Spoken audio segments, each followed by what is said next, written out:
And now it's time for Mike's Spotlight on Industry Leaders. I wanted to be a voice for those that may not necessarily have a voice of their own.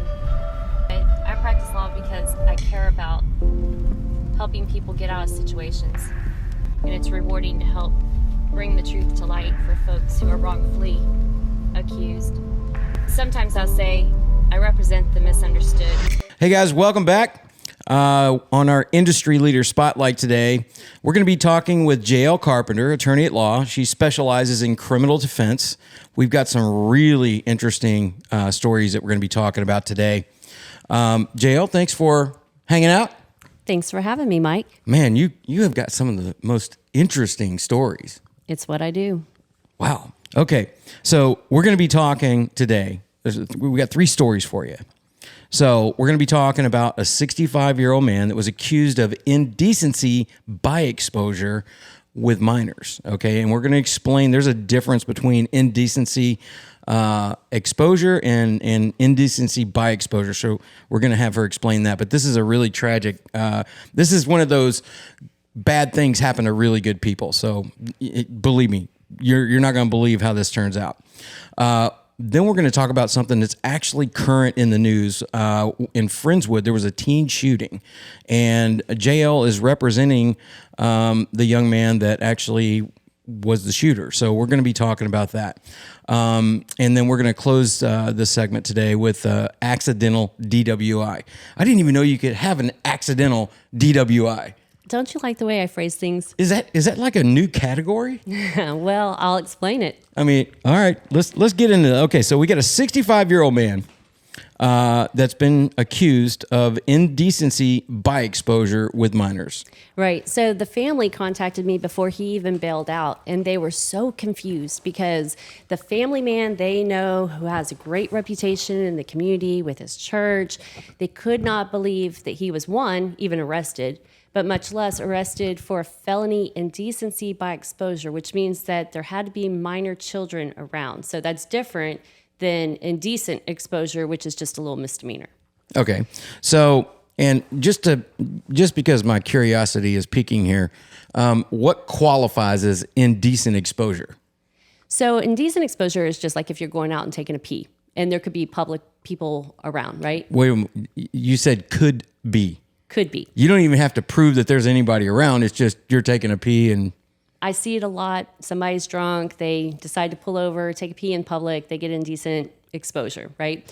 But wait a minute. I could have just been standing by the woods admiring the birds. Do they have to get on their little body cams? My privates? No, I mean, everything is subjective on whether or not the officer thinks he can meet the elements. And then, you know, a lot of times probable cause is not a high burden. They can make the arrest and let you sort it out after the arrest, sort it out in the courtroom. That's nice. Okay, so continue the story. So, but this man, when his family first met with me and they were describing what a great man he is, I thought, something's not adding up here. 65 years old, never been in trouble, been at his job over 40 years, been married over 40 years. And I thought, and now I'm dating myself, but I call it my Three's Company example because it starts off, you know, you think somebody did something really naughty. Yeah. But by the end of the episode, you realize it was something pretty innocent. Well, yeah, okay, so I'm just gonna say this. Anytime you see a guy's mugshot flip up on television and it's, dealing with minors and anything sexual, everybody automatically throws that guy under the bus. For sure. It's one of the worst things that you could be charged with, anything that's dealing with sex and children, because there's all this judgment. There's a lot of offenders out there. I mean, there's a horrific amount of offenders, but this guy really is not that guy. The situation, walk through the whole situation. What happened? How did this occur? Because once you hear the story, you're not going to think this guy's a bad guy. Right. So it was a beautiful day. He finished his last work appointment and he decided to take a drive down the beach. 65 years old, he has to urinate often. And so he's driving down the beach and decides, well, I need to pee, basically. So he gets out of his truck and he thought, well, I'll just take a dip while I'm here. He looked to the left, he looked to the right. He didn't see anybody. He takes his boxers off.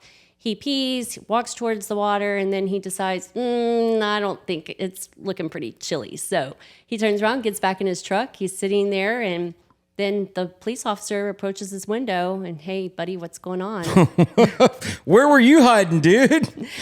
So apparently he couldn't see, but there was 2 young girls down the beach and they saw him take a pee. So they told their mom. The mom called the police. And Oh my God. here he is talking to an officer, and he told the officer his side of the story. Man, I'm just, it looked bad, but that's not what was going on. He didn't even know the girls were there. I bet that guy was shocked. Completely shocked. I mean, his clothes were on the floorboard with sand, and worst was he had binoculars in his car, which looks even worse. That does make it look worse. But you know what the other side of the fence is he's looking to make sure that there's nobody on the beach. Yeah, and you know what we did was we put together a packet about his character, and we presented that to the grand jury. And his wife wrote a letter about the fact that they commonly have binoculars in the car since the day that she's pretty much married him, because he likes to look at birds. He wants to see if the seagulls are looking for dolphins. He likes to look for deer at his deer lease. It's common that he carries these binoculars in his car, and his wife vouched for him. This guy is not a pedophile. He is He's not. just some bad stuff happened to a good man. Again, it goes back to my Three's Company analogy. I mean, it just looked naughty, but it was purely innocent. So how did that end? we presented our character reference letters and our argument to the grand jury in Brazoria County, where basically we just said, he's 65 years old. He has 0 sexual desire, but he sure does have a need to urinate frequently. Yeah, exactly. And so they no-billed the cases and threw it out, which was such a huge relief. Now this man can relax a little. He can leave all that behind in 2023 and start a new chapter in 2024. Well, that is very tragic, right? And it's also why getting great representation to defend you is really important. Yeah, because you know what, Mike? If we had sat back and did nothing, he would have been indicted. He would have gone through the court process. And then if you're looking at, should I take some sort of plea deal or take this to trial? Innocent people take plea deals because they're scared of trial. They fear trial and the outcome of trial and being a convicted felon and prison time. If he even tried to negotiate a plea deal, it would have resulted in him registering as a sex offender. Yeah. Oh, that's terrible. And so one of the things that you had mentioned in our previous conversation about this is that you were able to get his mug shots pulled down from public display. Yeah, because I talked to the folks that had his mugshot posted, and I explained to them the circumstances, and I was like, this man is on the cusp of retirement. I mean, this is the last thing he needs his community to see because he truly is innocent, and they believed me. That's amazing. Well, all of the stories that we share together, you always have some really incredible outcomes. So put this in your hat and smoke it. Great representation by J.L. Carpenter will keep you out of deep, deep trouble. Amen. And possibly get it dismissed, because I hear that word a lot. So, okay. Now, this next story is really, really tragic. This is actually happening in the month of December. It's a teen shooting, right? And there's one deceased and there's one in critical condition that resulted from this. This is you're representing the kid that shot those other kids, right?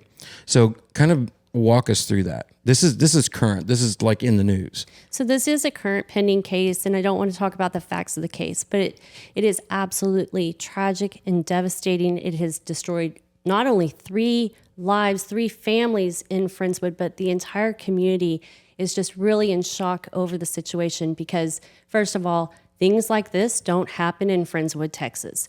And no one could have seen this coming. No one expected this. This is just truly, truly tragic. And as a mom, as someone who raised her children here in Friendswood, I had a son who played basketball here in Friendswood.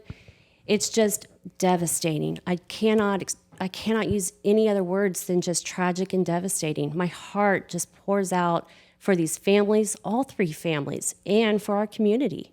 Yeah, on both sides of the fence, because the mother, 1, didn't know, 2, was not there to mitigate the situation. So kind of walk through the the story. Well, I would just say this because, again, it is a pending case, but I saw comments, about the mother making the gun accessible to her son. That's not true. She had bought a gun for herself. It had Tiffany blue hand grips or teal hand grips. It was definitely a feminine gun. She bought for herself, for her own protection. She was a single woman living, with her teenage son. She bought a safe. She had the safe in her closet. She had the gun locked up in the safe in her closet, and she didn't provide the code to her son. She doesn't know how he got access to it. She doesn't know if he guessed the code based on some of the codes she's used in the past, but those are things that will develop as the case goes through, the system.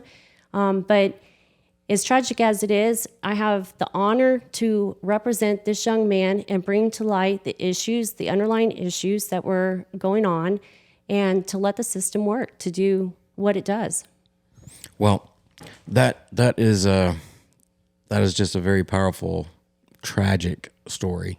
It's very hard to talk about because both sides really are going to receive the pain and the suffering from it. And I'll pray for those families. Thank you.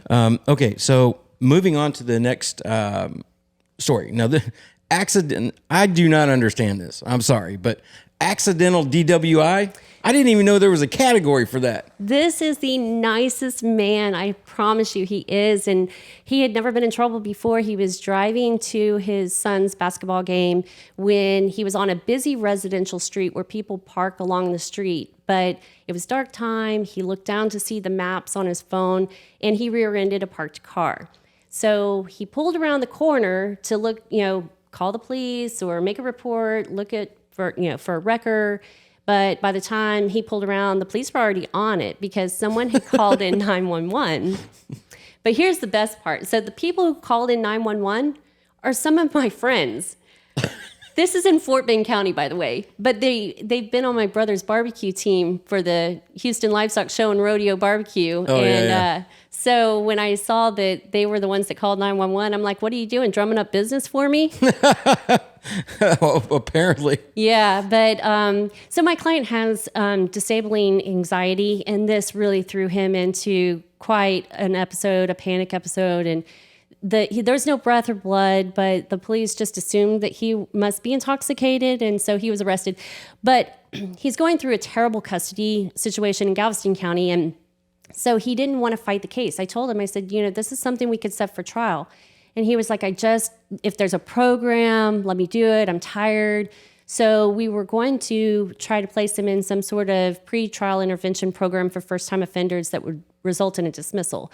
And while that was happening, then the custody battle got really nasty. And so there have been some other criminal cases filed in Galveston County against this poor guy that we're now fighting. But in the end, I talked to the chief prosecutor, and he agreed that this is a crappy case. And as long as my client would take some classes and make sure that restitution was paid, they're going to dismiss this case.